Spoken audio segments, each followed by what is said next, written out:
I just think it's a beautiful way of expressing yourself. Your true feelings are the deepest part of who you are. You have that ability to put it on a canvas or a sculpture or whatever it is, to get it out there. Hey guys, you're listening to Andreas Talks Art with your host, Andreas Kramer. It's the wild, wild west out here, and I'm trying to hunt down all the artists on their creative pursuit. Art is this expression of human imagination that drives the process of introspection and contemplation, that creates a limitless potential of creativity. And in the end, it's not about the art, it's about the mind and the soul that turn their imagination into a reality. So what does it mean to be an artist? And more importantly, what does art mean to you? Yo, what is up, guys? We are back with another episode of Andreas Talks Art. Oh, yeah. And today, I have a special guest for you. It all started at age 13 when her mom put her in art lessons and it lighted a creative fire inside her. And now she's pursuing her dream. She specializes in painting nature, particularly landscapes, as well as animals. But that's not it. She also dabbles with resin, creating her own ornaments, as well as mixing media, including shells and sticks and rocks and anything she finds laying around. And if you want to check out her work on Instagram, you can find her at ArtsyJulesy13. So let's sit down and talk some art with none other than Julie Ann Clark herself. If you remember when you first got into art, was it 7th grade or was it earlier than that? That's amazing. Well, the way it worked for me, and I feel like totally just like, should I do this? Yeah. I'm really fortunate that my mom, she put me in art lessons when it started when I was 13 years old. Okay. So I specifically remember that. And my mom, my best friend's mom had her in piano lesson. I grew up down in Trinidad, Colorado. Yeah. So small town. So my best friend and I, she was taking piano lessons. I was taking art lessons. And so that's when it all started. That my art teacher, she was amazing. So I was really blessed to be able to take private art lessons at such a young age. Yeah. And so, that's when I realized how much I loved it. And she encouraged us. She put us in these, some of my other friends were doing art in school, and we got to do things like for the state fair here in Colorado or the county fair. Like paintings for the fair? Yeah, paintings. Oh, cool. Just for, like, they would sell these or just display them there? Display them there. And it was like a contest to be in the state fair. And that's awesome. And so right away, since, I had ADHD before there was a diagnosis for ADHD. We were very athletic. We were gym rats. And so doing art with hands-on and being busy the whole time I'm there in the lessons was just like, it came natural to me. And the way I've seen it now later on as I've taught some art lessons is that you could tell at a young age where somebody has the talent. Now it's just a matter of like pursuing it. Yeah. And so she encouraged me so much that I took it in high school, and that was amazing. My high school art teacher, she was really awesome too. She had us in a lot of contests for high school students. And so yeah, that's where it started. And this is oil painted. And so, oil paints for a 7th grader, it was pretty complicated. And she helped us sometimes with the strokes or just getting it. But this was a project you had to do? Yeah. Yeah. She taught us like the basics of perspective points and the horizon line and points of interest, and then putting the animals into it. And so, and I used to hunt with my dad. We were in the hills all the time. We were in the mountains a lot, hiking, hunting, fishing. So to put it on a canvas was really cool. We got to pick what we wanted to do. So, sometimes it was a still life thing, like something on a table, like fruit. Yeah. And then, but doing nature was something to me where I feel like I expressed, and to this day I express myself that way, is to paint things that I see, the oceans, the beaches, sunsets, sunrises, the mountains, and try to show that moment. So, yeah, I mean, it came pretty good as I continued on. And in high school, we definitely had projects. Right. And it was certain things like geometrical shapes. We did sculptures, just everything at that point. We were moving along. We did like fantasy, surreal things like science fiction stuff. And back then it was like Star Trek. Star Trek was new. So, yeah. Yeah, that's cool. And like, I guess you were interested in from the very beginning. Like you felt that spark, and you said you see that in people you teach now. What is that thing you see, or you felt that you can tell that someone's either, I mean, what you said, they're really into it or they're going to be good at it? Well, I mean, it's like you could see some natural talent just in the way even little first, second, third, fourth, fifth graders, they'll pick the right colors to put together. Yeah. They'll be able to draw things more vividly and more in detail, and somebody else could just be like scribbling a bunch of stuff. And so you see that raw talent. As far as if they really want to pursue it or do it more or not, I think it's kind of up to them, you know. Right. So for me, I definitely wanted to, but you could see that. And like I've taught substitute teaching because I taught other things when it came to teaching, but when I did art classes and everybody had different things going on and you're just going around checking it out, you're like, gee, this is amazing. If they continue onward, they'll be a world famous artist someday. But I really also believe too that, you know, you have to practice. Yeah. You have to, it's like an athlete that doesn't practice, and they could have a lot of talent, but it's not going to go too far. And right. I feel that way with art too. You have to just continually be working on it. Yeah. How do you practice? Are you like trying to, is it just like by doing more paintings, or are you like trying to push yourself to do harder and different stuff? Yeah, I'm really actually trying to push myself to do harder stuff. Right. I want to try watercolors. Okay. I feel like I need to be more diverse in what I'm doing. I mean, it's kind of hard if you started off oil painting in 7th grade to keep pushing yourself harder. I know. Yeah, and she pushed us, but I also think that sometimes people have that inner motivation. Mm-hmm. And that's what drives you to, I could have told my mom, I don't want to do this. Yeah. But it was in me to want to do it. Right. Did you have that with other things in life, or was it just with art?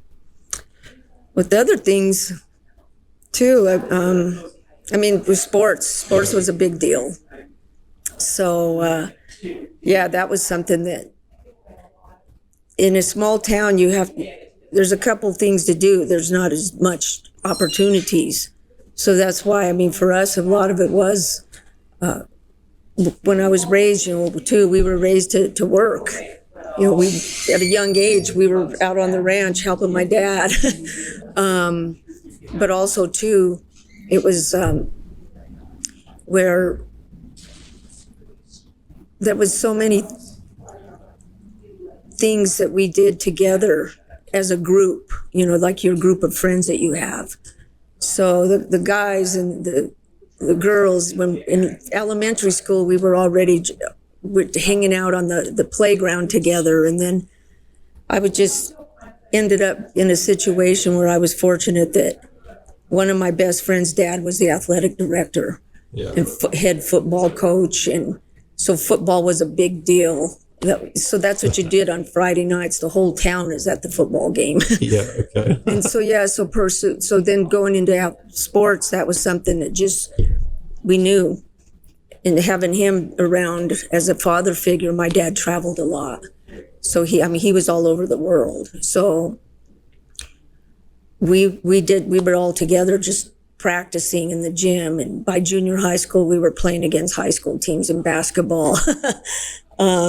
So yeah, it has to be something that you just do. And we did it because we wanted to do it. But in the process of doing it, we were practicing. That's what we did after school, during the summers. Right. So we did all the different sports. I think our parents were really happy about that. It kept us out of trouble too. Because if you're not out into nature when you're in a small town, and we had two movie theaters, one drive-in and one theater, go see a movie. So other than that, then you'd be going into the other crowd. Yeah. Where you'd be, back then it was the hippie era. So, yeah. Art kept you away from that era. Yeah. Yeah. That was my older brothers and sisters. Yeah. So you painted after high school. What did you do? Did you keep doing art? What happened is, so my high school art teacher, she wanted us, some of us we won some big awards in the National Scholastic Art Awards, the state art awards. And she was like, you need to go to art college. I'll help you get into art college, art schools. You could work for Hallmark Cards, and she would just, but at the time, that's when I was getting recruited to play basketball in college. Oh, no way. Yeah, so I was one of the top two scorers in the state of Colorado for scoring points. Yeah. Yeah. Little me. I was shooting forward, shooting guard. They didn't have 3-pointers back then. I wish they would have, because that was where I was comfortable. So that's the avenue I took. Instead of going to art school, I decided to go ahead and go after playing basketball and going in. I didn't really know what I wanted as far as like career yet. Right.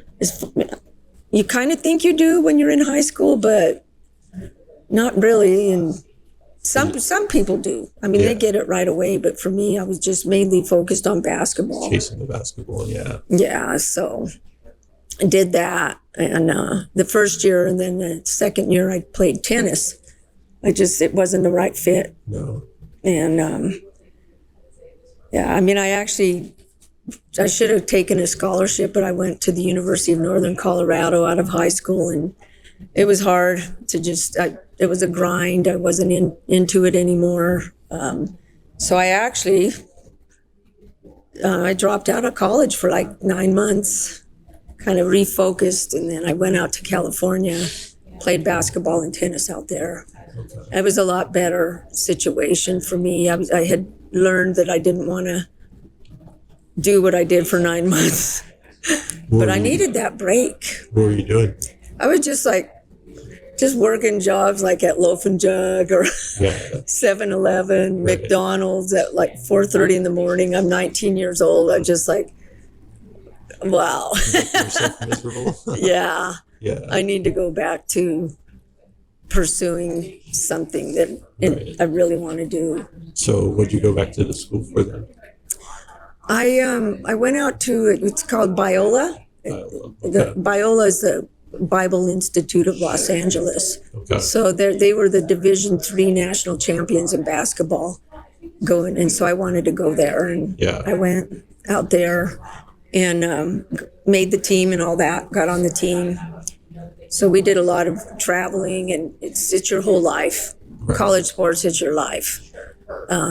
So it was cool. It was a good experience. I was ready. I had taken that time off, and I was ready to do the work. Yeah.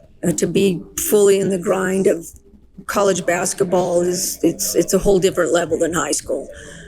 So I was ready for all that. Did you like it? I did, but not as much as I had met some other friends of mine, and they were playing on the tennis team, and And the coach she was just awesome. More chill. Yeah. Yeah. Yeah. She was more chill. And she just was more in tune with the players and what we were going through. Yeah. I was first time out of Colorado permanently. Yeah. So you're out there in California, all of a sudden everything's new. And I was in Los Angeles. So, I mean, we did all kinds of fun stuff, went over to Hollywood, all those things that you do. But yeah, it was the first 2 years out was hard, kind of empty. All your fans are back in Colorado. Oh, yeah. Just empty because you were lonely. Yeah, kind of. You're just kind of trying to find yourself, what you want to do.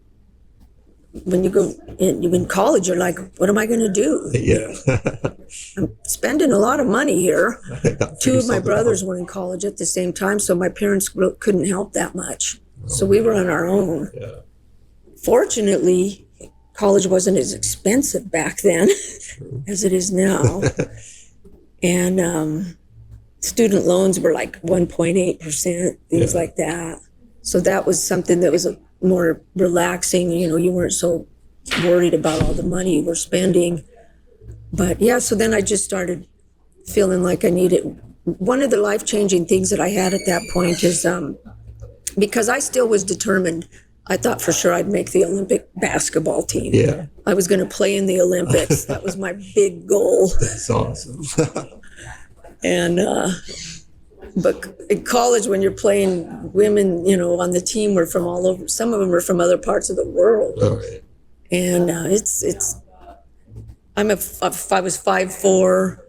There were point guards that were 6 something, you know. So it's like wow. But I was hanging in there. But I met this quadriplegic. She's a famous artist, actually. She already was. She was starting at that point, basically. But they wrote a book about her life because she was in a diving accident, and so she came to Biola to do a speech. And so when I met her, I had done this painting that I wanted to give to her because I read her book ahead of time and it was so inspirational. And at first she was just like, when she was a really awesome athlete and had horses, and she was a field hockey player, all these things. And then she dives, broke her neck. Basically she was underneath the water drowning, and her sister got bit by a crab, and she was like, Johnny, where are you? And she's looking. The crab basically saved her life because she was underneath the water. And so then her sister came and pulled her out. Yeah.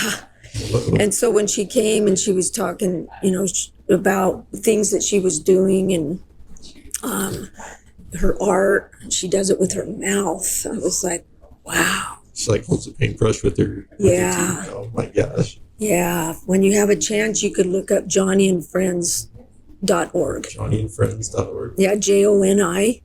And you could see her gallery. You could see her books. I mean, all the things. But back then it was smaller, but she was taking like art lessons. And then it ended up being a worldwide ministry that she's touched, you know, people all over the world, because in our country, we have it pretty good with the disability situation. It used to be worse, where they didn't have like elevators or, you know, all these things they have now. Right. But in third world countries like Romania and some of the places that she had been to, I mean, the people are just like left out on the streets, the dirt streets, or they're in these institutions where it's the family just put them there and they can't do much for them. So it's pretty cool that they were doing that, and they were helping people that are, you know, bullied, and what happens to these kids as they're growing up and they're outcasts. And so that's changed my thinking, where I was going into pre-med at that time. Actually, I had a biology major, and I was thinking, you know, maybe I'll go to be a doctor.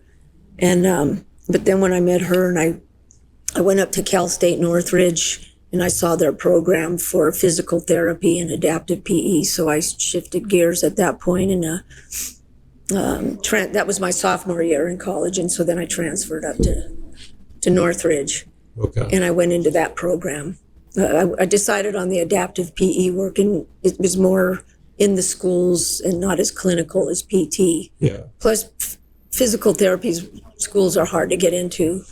You have to have like a 4.0, and then they do all the psychological tests because you're with burn patients and right in the hospital right after they got out of, the fire. It's hard. So I was like, oh no. So then I was just PE major with my adaptive PE. So that's when I knew what I wanted to do. Yeah. So then you finished college doing adaptive PE. Yeah. So Yep.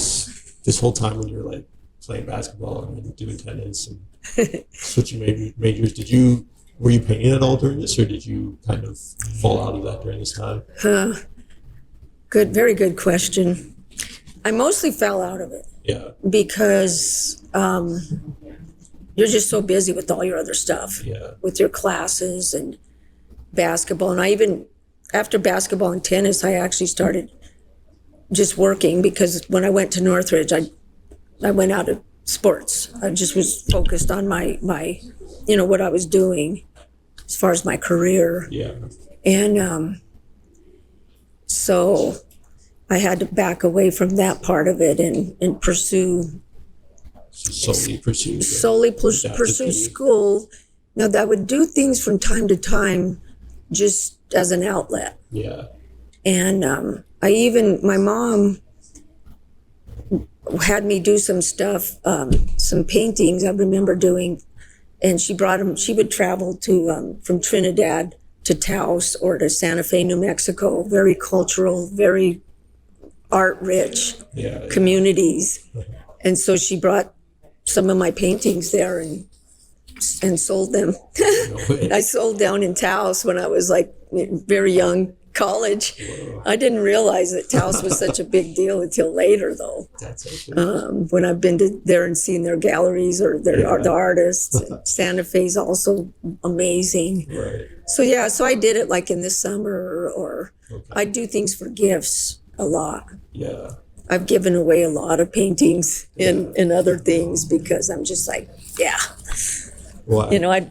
Why? Yeah. I think it really, for me, I feel like it's so important for us to share the gift of art with people, to make their lives more beautiful, more meaningful. And I do it because I love doing it, and I don't have to always make money from art. I just give it away. Yeah. Just think about somebody and I know what they like, or we had been on a trip together and over on the beach, and so for their birthday or Christmas, I'd give them a painting. So I don't know how many of them are out there right now. That's super cool. It'd be kind of cool to get them all together someday and have an exhibit, a solo show. Giveaway show. Yeah. So then what got you back into art? So the way that all happened is, so I went through my whole career, Yeah. and there was certain points too where in college, I was basically starving. And so somebody was like, hey, you should go to that store, that bookstore, and see because they sell all this cool stuff like shadow boxes and paintings and little sculpture things, and maybe they'll do some consignment for you. So I did that. And I sold on consignment at a store while I was in college. Oh, cool. Yeah. You had like a little stand in there, or what? Yeah. It was just like a little section of the store. Yeah. And I went and pitched it, and I was just like amazed that they wanted to. And I did some shadow boxes and with like real butterflies that were dried or whatever they do to them to preserve them, and just poetry. I did poetry inside there with calligraphy, and that was really fun. That was that. And then they're in like a glass box. Unique and different. Everyone is one of a kind.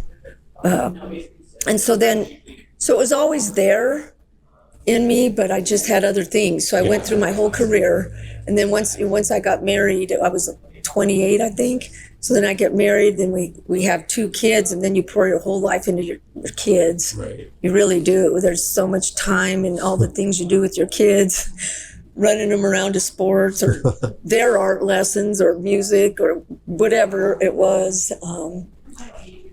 And so, but then in the meantime, the way I was getting, when I had my first job, I finished my master's. So I finished my bachelor's at Cal State Northridge, came back here.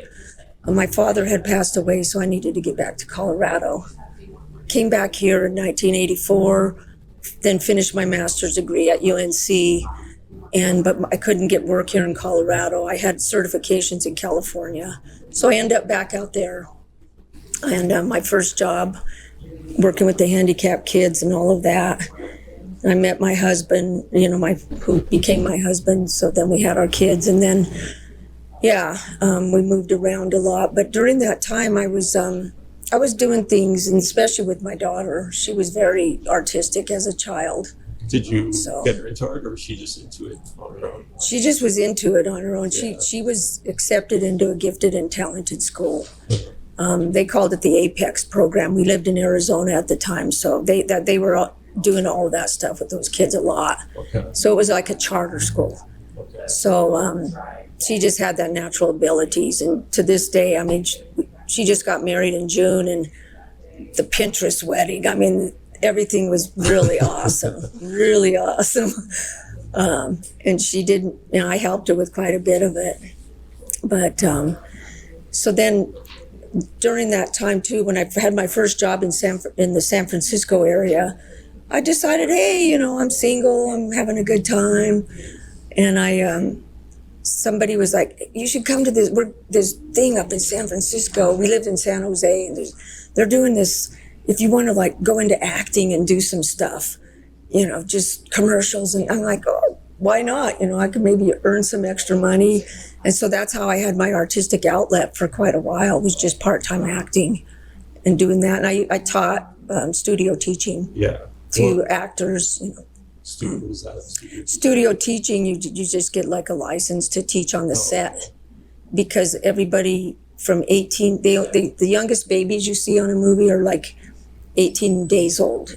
They have to be at least 18 days old. So you take care of them, or else the older kids have to have a certain amount of school. It's the law that they have to have a certain amount of school, tutoring, and then they'll be working on the set for it depends on their age. So they'll be working on the set for a couple of hours, and they'll be in school.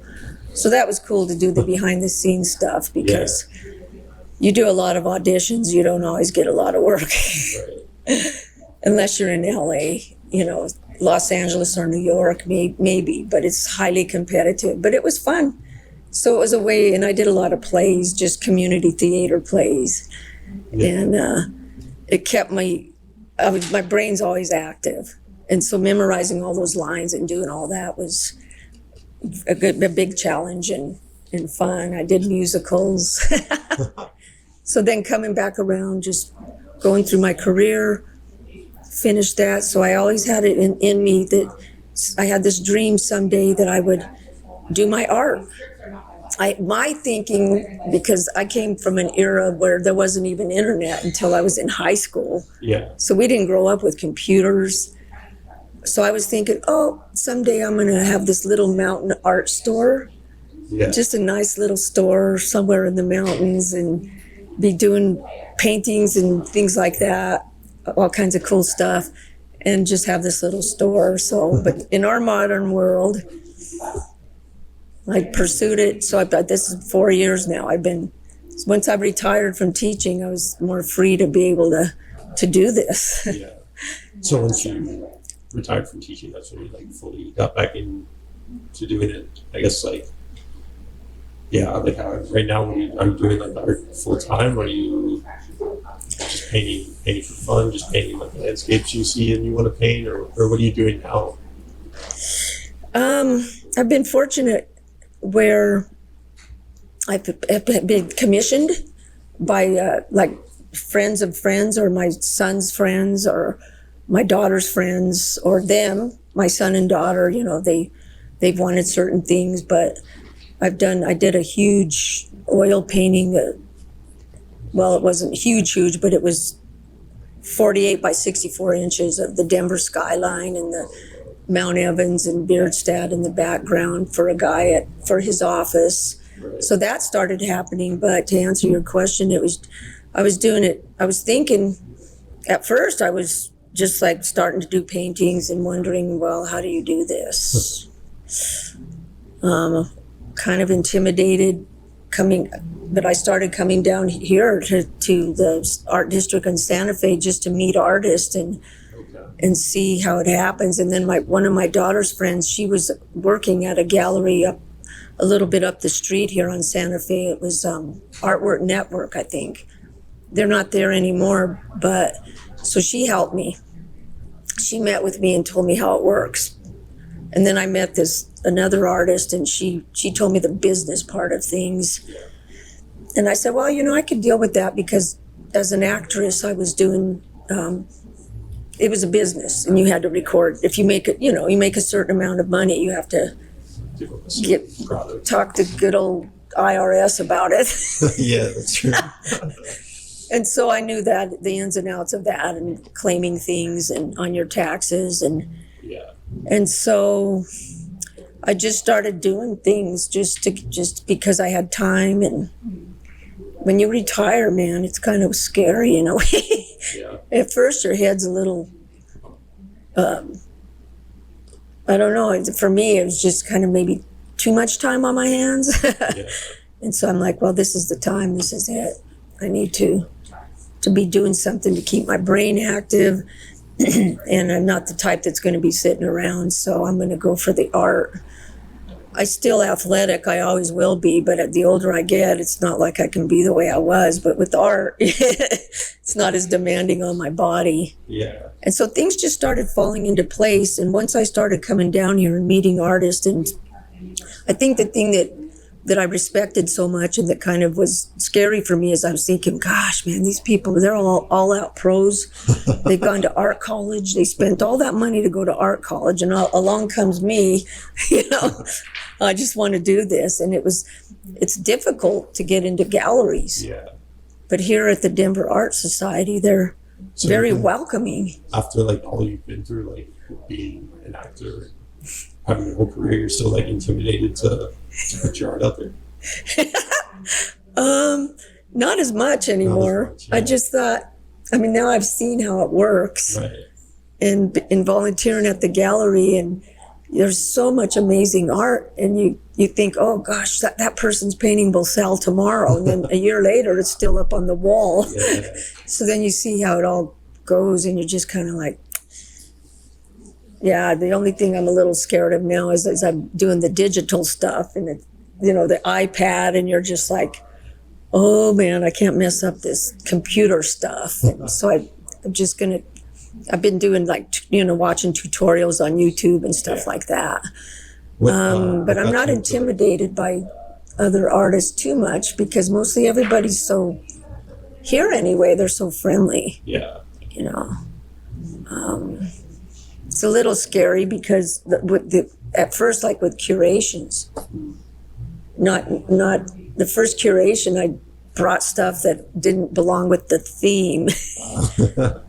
So I've learned as I've gone along. That's cool. And then everyone's here too in curation, and like seeing everyone like in action. It's definitely a lot. But Yeah. That's cool. I was still wondering like why why are you like selling your art? Is that just to give you like this thing to do within your art? Because you could be retired and just making art, but you want to be selling it, or do you want to be just doing the business part of it? Right now, I'm going into this mode where I'm doing it because I love doing it. Yeah. And sometimes you just want to, I'm doing different things because I get kind of bored maybe, or Right. Is that why you started doing the digital work? Yeah, challenging myself with new things. And I've had to learn that selling it isn't for those that have the full-time career with it. Of course, it's critical and important. Yeah. Important. It's everything. Yeah. You have to put food on the table and go at it 8 hours a day like regular jobs, you know. But I've learned that I can't put my self-esteem based upon how much I sell or make that the whole purpose of doing it. At the same time, it's good to be able, mostly all the people that I know anyway that are retired now, some even younger. I retired when I was 55, but some even maybe younger if they're fortunate enough, but they seem to still need to have some extra money coming in. Yeah. And so it doesn't hurt to be making it, but you know, that's not my sole purpose. Yeah. That's cool. Yeah. I don't think it should be the sole purpose either. I mean, if you're in the situation where it has to be, then it has to be. But there's definitely a lot more to it. And like we were talking about earlier, how there's paintings that people just paint, and then other paintings where it's a very like meaningful, and there's a whole story behind the painting. So as I'm wondering now, like what your art revolves around. Is this more like you're just painting landscapes you want to like recreate, or you're trying to like improve your craft, or you're like painting these visions? Like is there more, is your art geared into one more than the other?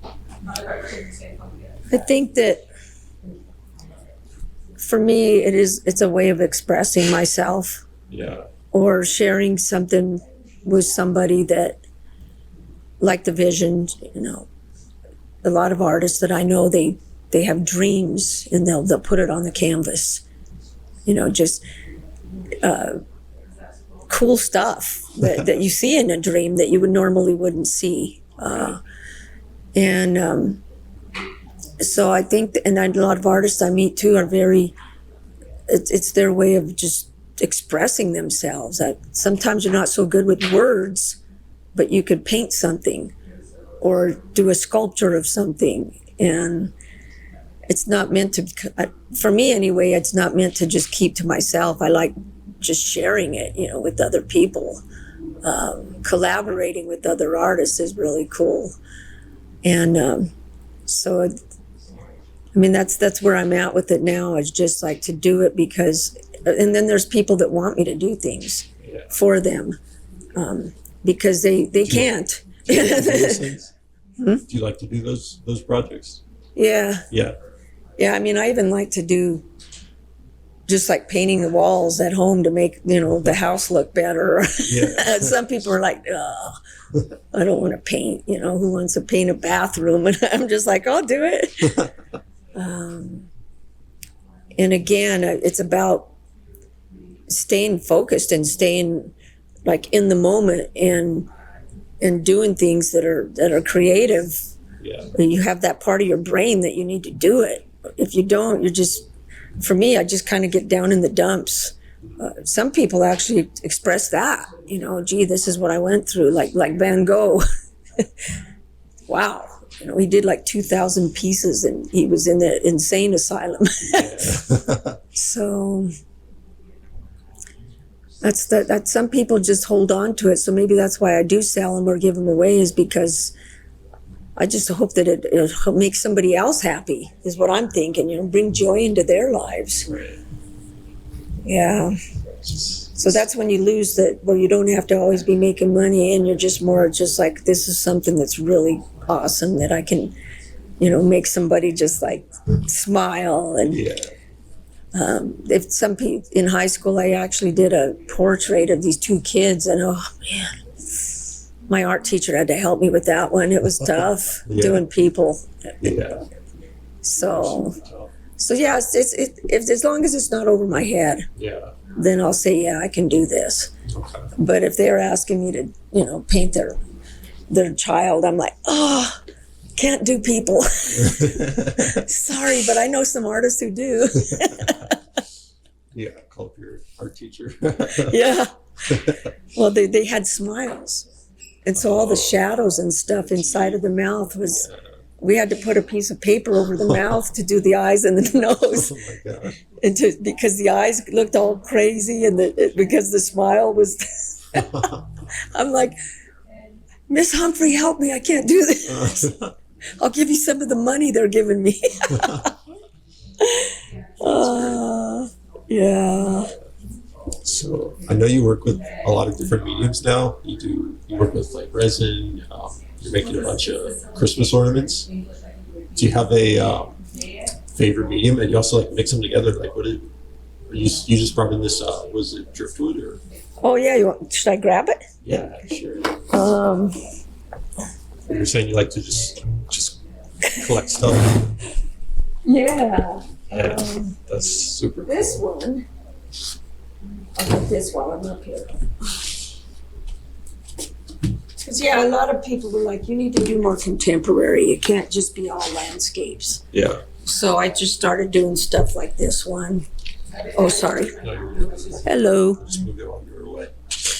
Yeah. Ocean in motion. Bunch of seashells you collected. Yeah, I collected these in the Bahamas and in Florida. Wow. So, just doing stuff that's a little more crazy fun. With the acrylic pour too. Yeah. That's cool.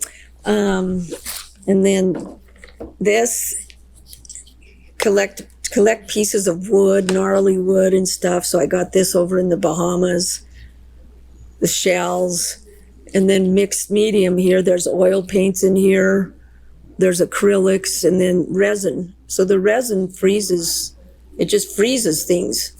It just in time. That's what I call it. It's like frozen in time. Do you pour the resin on when the paint's still wet or it's completely dry? Yeah, sometimes I mix the different colors of resin into the different jar things.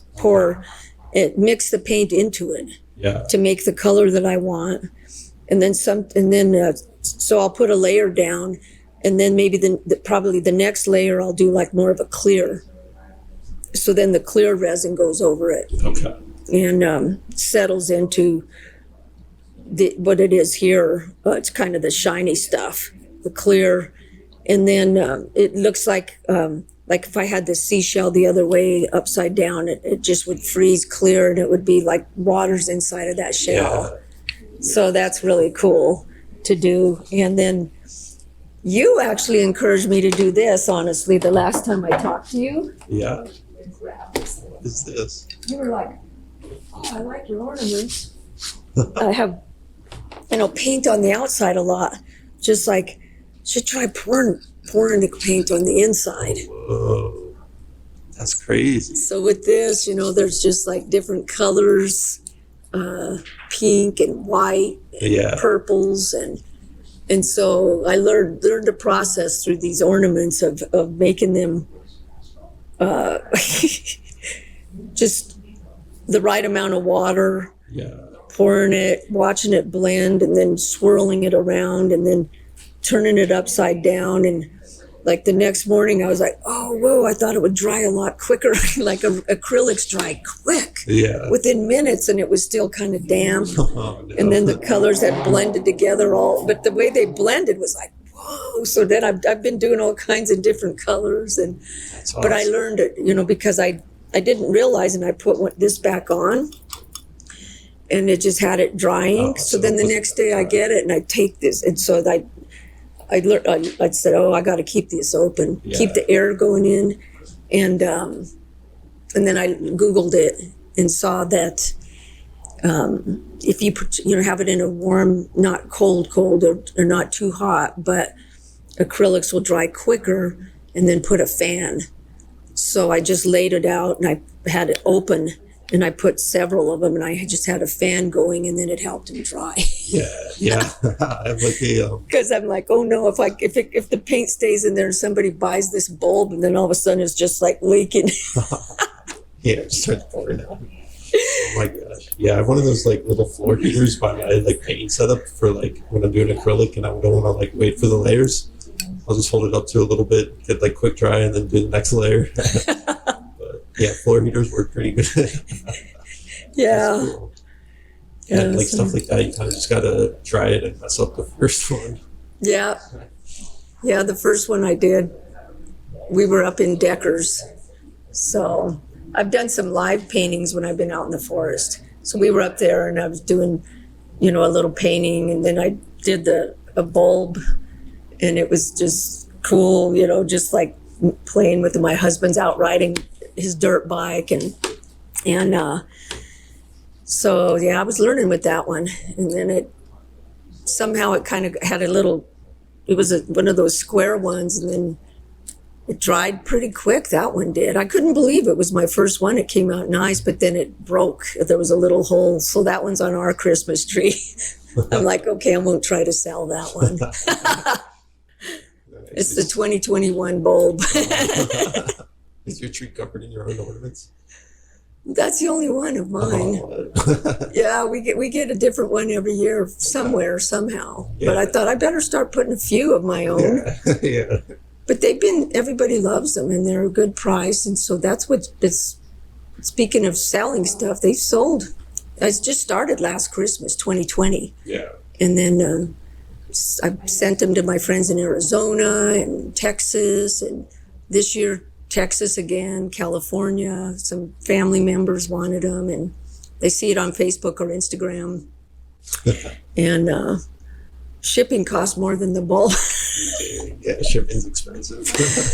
But yeah, so it's been really fun, and gave me some extra Christmas money, That's So awesome. To get extra Christmas gifts. yeah. That's cool. And every one of them is different, Yeah. unique, one of a kind. So maybe someday we will have a tree with just my ornaments. I don't know. Maybe someday they'll be worth more than shipping. Yeah. Well, yeah. I just don't keep track of time on these ones, and I just kind of know, some of them are quicker than others. When I'm painting, I keep track of time so that I know how many hours I put into something. Right. Yeah. Do you know how many hours you put into the gold one? I have it in a log You have a whole lot. written down, but I don't have that with me. Gotcha. No, that's cool. I'm not sure, because I knew that this one, I did write it because I was practicing at that time. I didn't realize, because I talked to different artists, and I'm like, how do you know how much to sell something for? How do you do it? And so I get all kinds of different viewpoints on that. Yeah. And so it's just like, well, keep track of your hours, and for me, I charge $50 an hour, and somebody else would be like, well, I do 100. I was just like, wow, I'm just starting off here. So I looked at the American market value of artists. Yeah. How much is it that I forget what it was, something like 20 something an hour to 35 as a beginner. Yeah. And so Bro. I started keeping track like that. Do you just have like a timer with you when you do your paintings? No, I just like on my cell phone, I'll Yeah. see like, okay, at 1 o'clock, and I just keep, my friend that has a friend that's in New York that has a gallery. Well, I don't know if she owns it, but she was saying, well, just keep track of when you're on the canvas, when you're actually working, Right. not when you're over there cleaning all your brushes afterwards. Right. Don't keep, that's not fair, basically. Yeah. So that's how I do it. I'm just like, okay, so then I'm done with my painting session, and I said, oh, okay, well, that was like 3 hours. So I've been able to go up and charge more, because you realize how much work you do and how worth it really is. Yeah. And if it's an original, it's kind of getting more rare these days, somewhat. It's definitely super rare, yeah. So yeah. But I've always wanted to be fair and honest with people. Yeah. But that's why you let me know how long it took you. And Yeah, I'm just like, if you want to see my logbook, I'll show you it. that's cool. This is how much I want you to know up front. I charge, $35 an hour.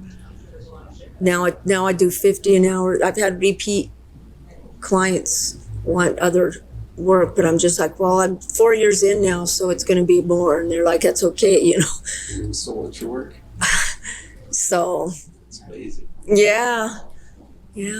Speaking of like all these artists you like talk to and stuff, I'm wondering if you have any tips or advice for new artists or people who are just getting into it and not sure what to do. Oh, wow. Oops. I would recommend doing what I did Yeah. and coming and actually coming to first Fridays or maybe third Fridays or better, meet the artists. They're better in the sense that there's not as much people. So you could actually talk to the artists or just come down to galleries. Like I'd come to Sunday brunch sometime and come and meet the artists and talk to them and see what it's like and if it's what you want to do. And then also too, just start doing it. Yeah. Just start doing it. Start messing up. Just get the stuff and get the paints and go for it. Yeah. Maybe like take some lessons like I taught at Hobby Lobby for a while. Okay. And just, it wasn't expensive, like $10 per student or just do something like that maybe. And just because one of the things that a professional artist told me is that everybody thinks they're an artist. You go to a paint and sip and so there's a lot of people that are very artsy and craftsy, but the difference comes in when it's a business and when you're really pursuing it and getting more serious about it. That's where you're going to find truly dedicated, all in 100% artists that are doing it all the time. Yeah. And so that's what I would recommend really is to get to know people and get your feet wet, just start doing it and keep practicing, take some classes maybe. No matter what, do it, whether you're going to go pro or not. But it helped me. You realize they're just, they're people. So, yeah. Is that what you did? Or? Yeah, I mean, when I moved out here, I started going to shows. So there was like just pancakes and booze, and I went to 2 of those, and then through one of those, I met this girl Mallory who told me about the gallery here. So then I started coming to Santa Fe. I came to the first Friday, and just started meeting people. And then through that, I found out that like I could just start volunteering here and start displaying my work. So it was just like a progression of like meeting more and more people and getting more and more into the community, and getting more connected and just doing it. Like similar to you, like my mom got me into art when I was really little, and I was always into it, so I just kept doing it and practice on my own, and always was like trying to challenge myself, and just doing it and sticking to it was the main thing, honestly. Yeah, I think too also it's like what you did is good, go to museums or just go get into the culture of it. Because you have to kind of like appreciate art to make art. Like if you don't actually appreciate art. Yeah. I know some people don't really. Yeah. I mean, kind of, but they're just more, left brain? And I think it's important to, for some people, it's really important to go to school for it. That's why, art school. Yeah. It's different than just, but you don't have to, that's for sure, that I've learned too. You didn't end up going to art school. Yeah, I didn't. But you got to do it though, because that's who you're competing against. Right. Too. Right. It's just like, wow. They've learned all these different techniques. My brother was going to design school and stuff. Okay. And I mean, wow, it was serious stuff. And I just, because he, interior decorating, all of that.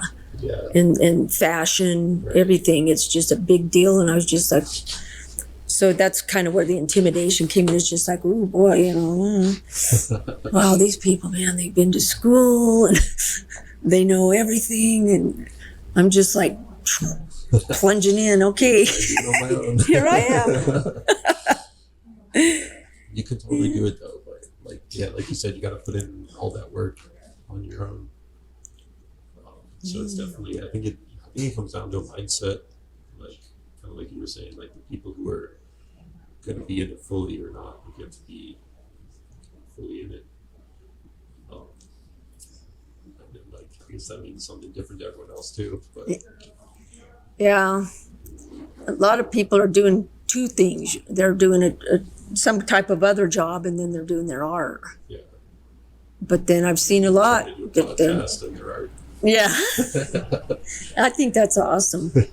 I mean, that's fantastic to be able to do what you love. Yeah, And I did it with the sports and everything. I was taught PE. Everybody's like, what do you do? I'm like, I'm a professional athlete. They're like, really? You're a professional athlete? How? And I'm just like, well, every day I teach, I do sports every single day. No, I'm not in the WNBA, but yeah. Yeah, I was a snowboard instructor for a couple of seasons, and I told everyone I was a professional snowboarder. it's true. Yeah. You're getting paid to snowboard. Yeah. I'm just like, I'm getting paid to play. Really? Yeah. Yeah. So whether you make 1,000 or you make 1,000,000, you're still a pro. Right. You're still doing what you love, at least. Yeah. Yeah. For sure. All right. I got one more question for you, but before I ask my last question, where can people check out your work? You got work here in the Denver Art Society. Do you have anywhere else you have your work displayed or online? Or? Yeah, I don't have anything at any other galleries at this point. I've tried doing some stores, but right now, it's just not happening yet. But maybe it will. I don't have a website right now, but I do have Instagram. So it's Artsy Julesy, ArtsyJewelsy 13. So Artsy Julesy 13 on Instagram. And then Facebook, I have a page. My main page is Julie Ann Clark, but then I have my art page. It's Artsy Julesy. So that's where I put out a lot of information. I have Twitter and I have Tumblr, but those are just kind of, they're not like Instagram and Facebook, Right. So. Pictures of all your stuff. Yeah. So that's where I'm continuing to put, like now my 2021, all the stuff I've done in 2021, and maybe eventually I'll get a website again, but it was just getting to be too much to keep up with it and keep it solid and keep it looking polished, and I was just too busy doing all this other stuff and just doing the art. That wasn't my gift, was the website stuff. Yeah. And honestly, I mostly it's just like, that's the main way, but word of mouth and people that have told other people to look at my Facebook. And it's been great being with the Denver Art Society, because they do a lot of publishing stuff. Yeah. So that's it for now. No, that's awesome. You don't need anything else really. Like, that's the cool thing is about like some of these social media platforms is like they're all free and no one needs to like pay for it and like keep working on it on your website. Yeah. So it's definitely cool in some ways. Yeah. So, Julie, my last question. I'm wondering, what does art mean to you? Oh, wow. I think I've said it, but I'll say it again. I think it's a beautiful way of expressing yourself and blessing other people's lives. For me, I really believe with my whole heart that I was gifted with this. It's a gift that God has given me that I want to share with others. It's a talent that I've had, that I've, pursued, and that I've practiced, that I'm passionate about. And so for me, it's like very spiritual. It's love. To me, love isn't love until you share it, till you give it away, So I love seeing other art. I love helping people. Like selling their art is, for me, it's a joy whenever I sell anybody's art here.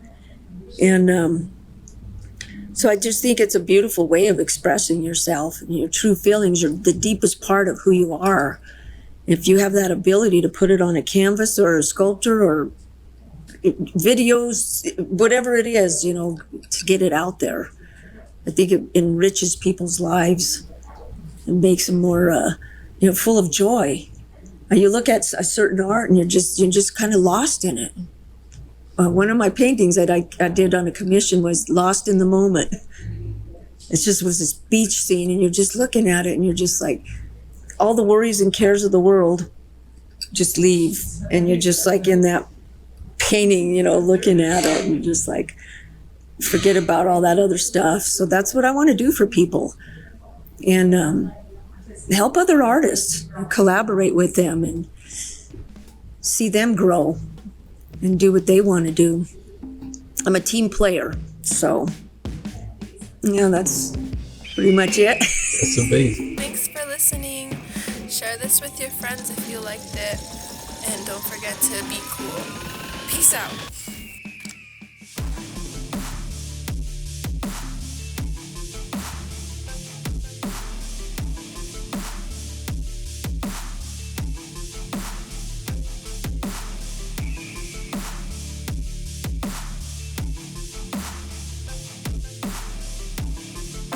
Thanks again for tuning in to another episode of Andreas Talks Art. Don't forget to leave me a review. It helps me improve the show. And if you got anything out of this episode, I'd really appreciate it if you shared it with one of your friends. Till next time, we out.